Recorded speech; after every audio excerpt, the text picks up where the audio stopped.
bon sen hawa du samen Jam sen ong upi uye jam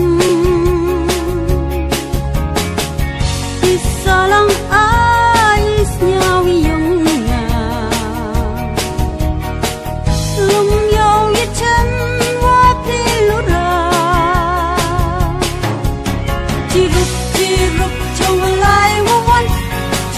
Jirup ek men hay snaw ba Bon sen ya parom ya kana Yei wa jam ma pi hanga Alok alok umaya Alok sakit yong na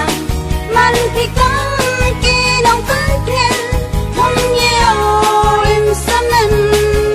Alok alok umaya Alok sakit yong na Man pi kang kinong kang kien Hum yeo im samen Ikam ki jam ne pure puti Lai liang is nhau em wapi Chu tia dan da pen try pen men